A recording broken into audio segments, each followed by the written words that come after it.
Yes, children, now start state legislature. We have read about the union legislature. Now we'll study about the state legislature. India has 29 states and 7 union territories. As you know very well, India has 29 states and 7 union territories. Each state government has legislative assembly of its own. हर एक state government की legislative assembly है खुद की उसकी, और इसको छोटी छोटी कॉन्स्टिट्यूएंसीज में डिवाइड किया गया है. Central government administers the union territories through a lieutenant government और chief commissioner. Central government union territories को का एडमिनिस्ट्रेशन कैसे करती है? लेफ्टिनेंट गवर्नमेंट या चीफ कमिश्नर यूनियन टेरिटरीज का एडमिनिस्ट्रेशन संभालते हैं. दो तरह के स्टेट लेजिस्लेचर्स होते हैं. One is unicameral and another one is bicameral, meaning having one house and two houses respectively. Unicameral means one house and bicameral means two houses respectively. Most of the states in India have unicameral legislators. Uttar Pradesh को छोड़कर India के बहुत सारे states में unicameral legislature है, except Uttar Pradesh, Bihar, Karnataka, Andhra Pradesh, Jammu and Kashmir and Maharashtra. Uttar Pradesh, Bihar, Karnataka, Andhra Pradesh, Jammu and Kashmir और महाराष्ट्र को छोड़कर बहुत सारे इंडिया के स्टेट्स में यूनिकैमरल लेजिस्लेचर है. विधानसभा लोअर हाउस को कहा जाता है. कॉरस्पॉन्डिंग जो किसके जैसा है? लोकसभा जैसा. विधान परिषद अपर हाउस को कहा जाता है जो किसके जैसा है? राज्यसभा जैसा.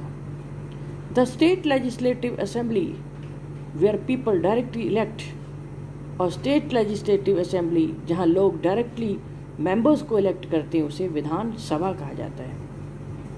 और इसमें 60 से लेकर 500 मेंबर्स होते हैं.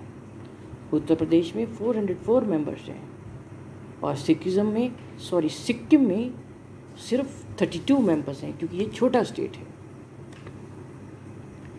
इन the states with bicameral legislature there is another house.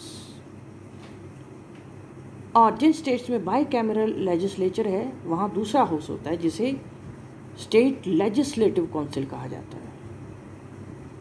बहुत सारे स्टेट इंस्टीट्यूशंस इनडायरेक्टली हाउस में लोगों को इलेक्ट करते हैं और इस हाउस को विधान परिषद कहा जाता है.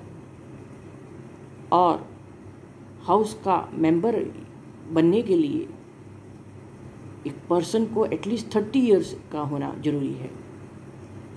विधान परिषद में इलेक्टेड और नॉमिनेटेड दोनों मेंबर्स होते हैं. स्टेट लेजिस्लेचर में लेजिस्लेटिव काउंसिल जिसे विधान परिषद कहा जाता है और एक लेजिस्लेटिव असेंबली होती है.